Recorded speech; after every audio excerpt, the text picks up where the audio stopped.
Where is phase velocity in Minkowski space? This paper is a summary of a recent paper which describes Euclidean space, Minkowski space for photons, Minkowski space for group velocities in massive particles, and for phase velocity in massive particles. Euclidean space is well known, 3 dimensions, x, y, and z. If the point A is the point of the origin and B is some point in space, the distance between them is the square root of x squared plus y squared plus z squared. That's the metric.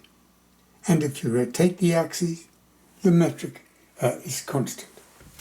That's Euclidean space. What about Minkowski space?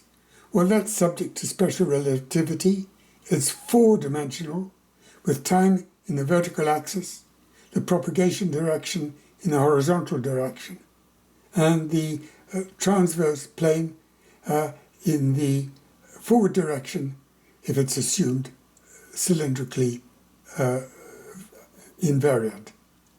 Space is represented on the horizontal plane. The Minkowski space visualizes speed or velocity. The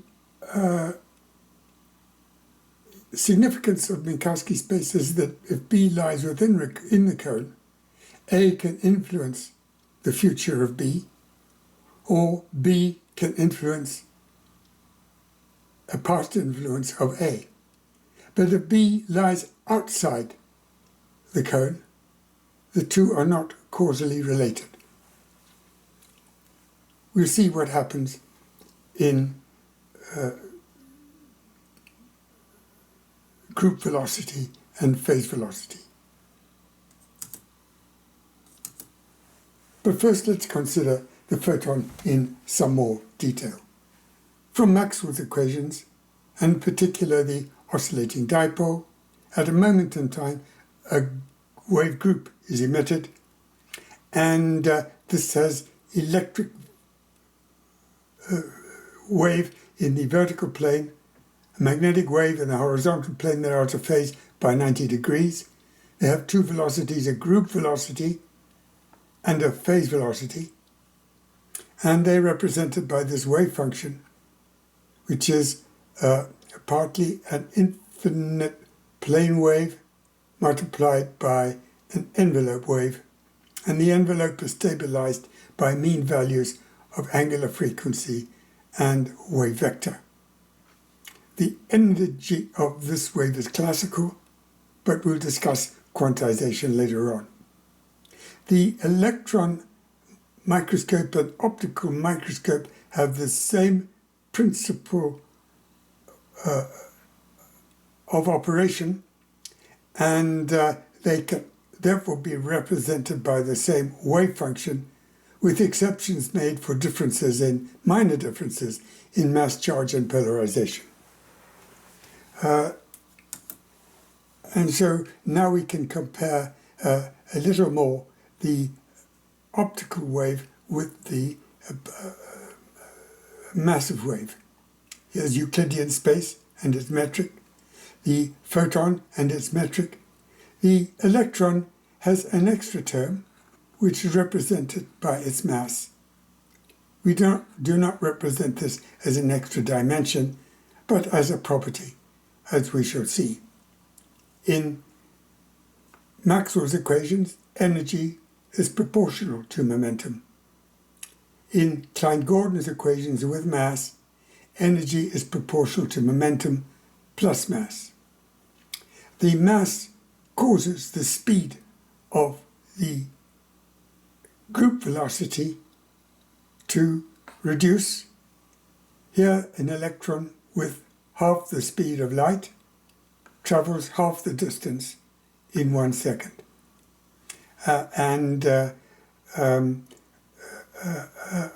We shall see that the phase velocity behaves very differently. The same occurs. The cone acts as a horizon, for interactions between electrons. An electron cannot interact with another electron outside the cone. Well, let's think more about the wave. What is phase velocity? The wave contains a wavelength and a frequency, and the velocity is the product, which is equal to the ratio of the angular frequency divided by the wave vector. That's the phase velocity. What about momentum? Momentum is complicated. It contains complicated action, including clockwise rotations and anti-clockwise rotations. Piano tuners know this. They, at least implicitly, if a piano has one string out of pitch, the resonance from the two strings superpose, and the carrier wave has the same frequency we saw before, omega divided by k, while the beat that the piano tuner hears has a different velocity. The tuner's job is to eliminate the beat, and the beat has the frequency, by the same reasoning, d omega by dk, or as we'll see in a moment from relativity, the differential of omega with respect to k. The physical laws are invariant inertial reference system. Here is the speed of light, depends on physical constants. And Einstein showed, I'm not going to repeat it here, Einstein showed that E equals mc squared. M is the relativistic mass, and it's equal to the rest mass plus the dynamic momentum. We can substitute for Planck's law and for de Broglie's hypothesis and find a simple formula: omega squared is equal to k squared plus m squared, using natural units h equals c equals 1. This gives us two immediate results. Mass is part particle, part wave. The particle carries the conserved properties. The wave causes the interference. And if we differentiate this, we find a very important result. The product of the group velocity times the phase velocity is equal to c squared. I can plot those. Here's the rest mass. Here's the relativistic mass. At low k, the kinetic energy is Newtonian, E equals half mv squared. And the energy tends to c at high k.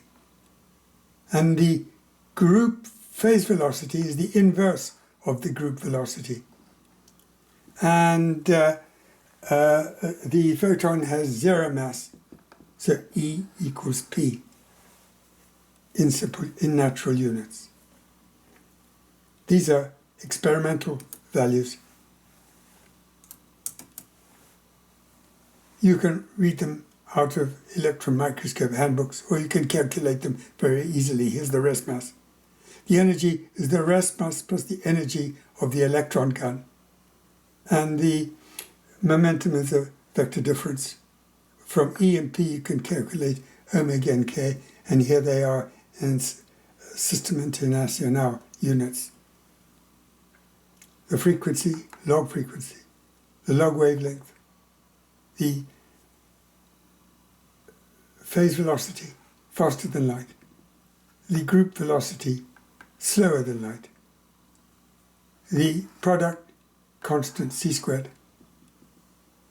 the ratio increasing with low wave vector, with low wave vector, where the low wavelength gets very long, and the phase velocity at 10 electron volts acceleration is 10,000 times greater than the group velocity.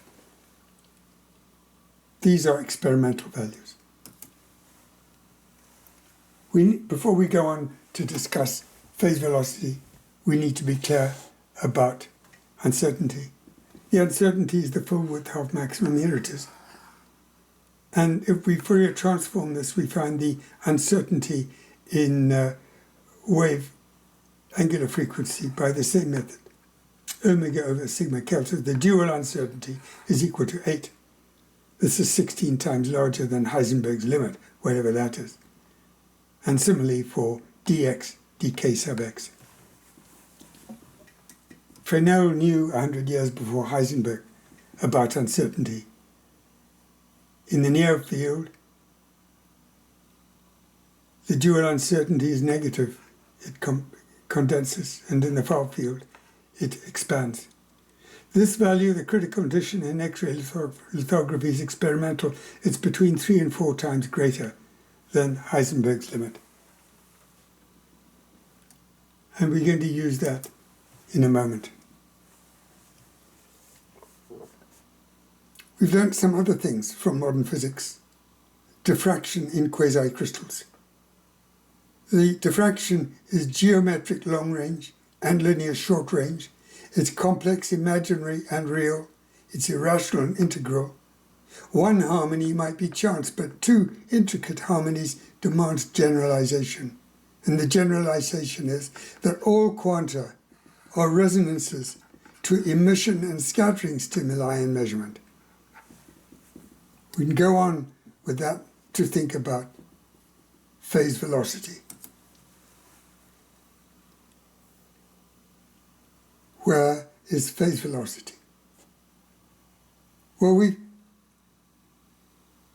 discussed Minkowski space and group velocity in Minkowski space. And we now need to discuss phase velocity. The phase velocity is greater than c. So it's in the space which is forbidden for electromagnetic interaction, but not for interaction by electronic phase and interference. How does it interact? Can it interact at all? Well, when you look at the formula containing both an envelope and an infinite wave, you find that the envelope limits the effect of the infinite wave in space.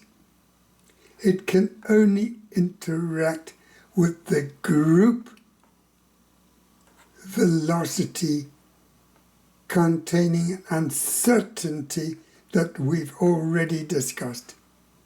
The group velocity is expanded by the certainty, but the phase horizon, if you can call it that, lies outside the scope of interaction of A and B.